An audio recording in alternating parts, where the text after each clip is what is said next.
Matak inatak salbami. Matak inatak salbami. Matak inatak salbami. Matak inatak salbami. Matak inatak salbami. Ang may-ari daw nito, hindi daw tinatablan yung buhok. Ano yung banal?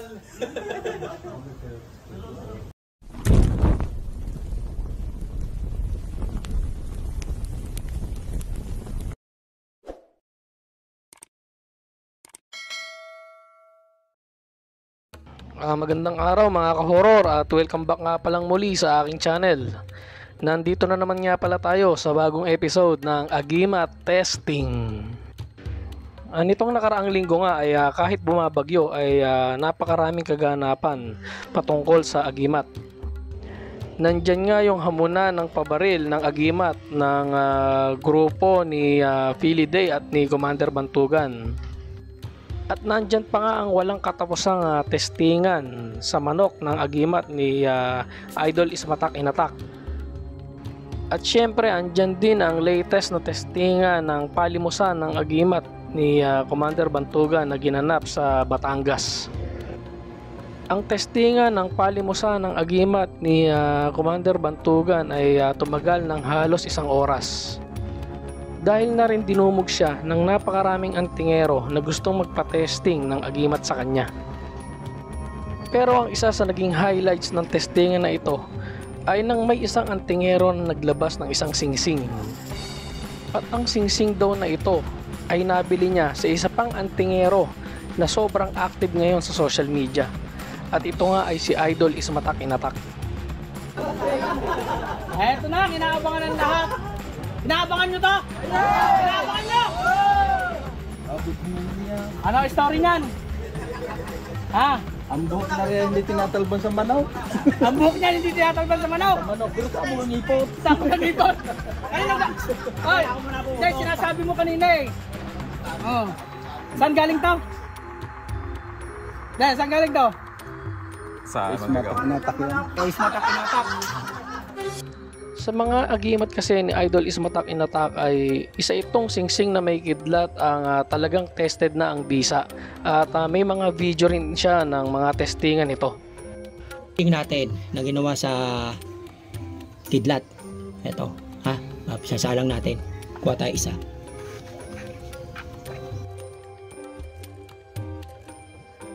Kaya pinalagay na po natin yung singsing ha. Diyan natin makikita kung gaano kabisa yung gagawin. 45 ulit. Wait lang ha. Okay. Tatlong putok. Okay. Okay, tinamaan na.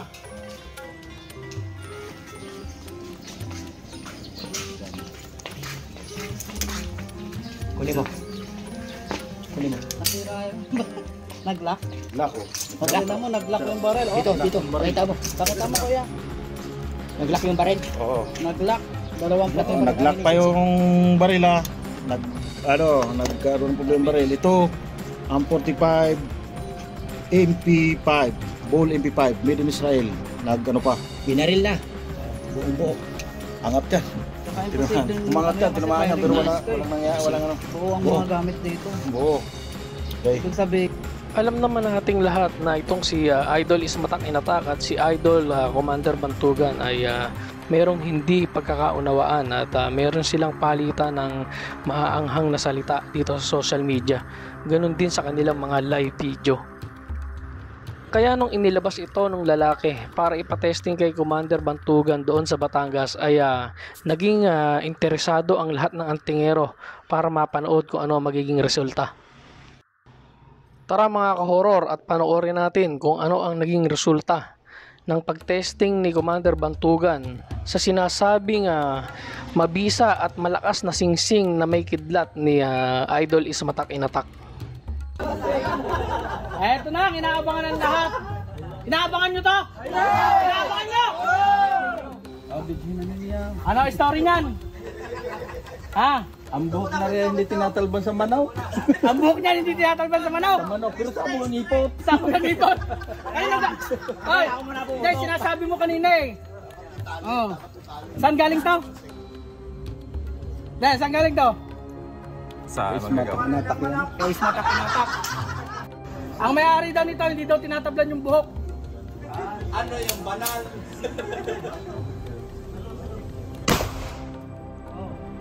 Hindi siya banal.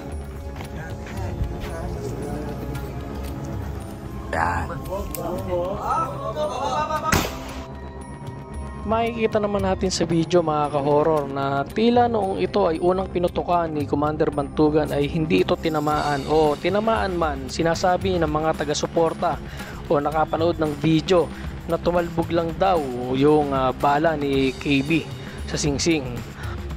Pero nung inulit ito ni Commander Bantugan ay ayun nga, nawasak na yung singsing na sinasabing ito raw ay nabili kay Idol Ismatak Inatak. Agad namang sinagot ni Ismatak Inatak ang issue na ito at ito ay in-upload niya sa kanyang YouTube channel. So tara panoorin natin ang kanyang naging sagot. Yung pangalan ko dyan sa testingan nyo kahapon, okay lang yung very good. Very good. 100 check ka. 100 check. Di naman ako nagagalit. Basta hindi ako nagagalit. Okay lang sa akin yun. Walang problema yun. Pero once and for all, kasi kung sa totoo naman sa realidad ng buhay natin, sa reality, kung ano ba talaga ang agimat, kung ano ba talaga yung agimat, sasabihin nyo aking galing yun. O sige, kahit sabihin natin, kasi ako yung mga lahat ng kumukuha ng gamit sa akin, may mga resibo ko, may mga pangalan ako. Kahit sa simula hanggang sa katapos, hanggang sa as of now, may mga pangalan ako niyan. Tapos, alam ko yung gamit ko, alam ko yung singsing ko, kung ano ang mga laman nun.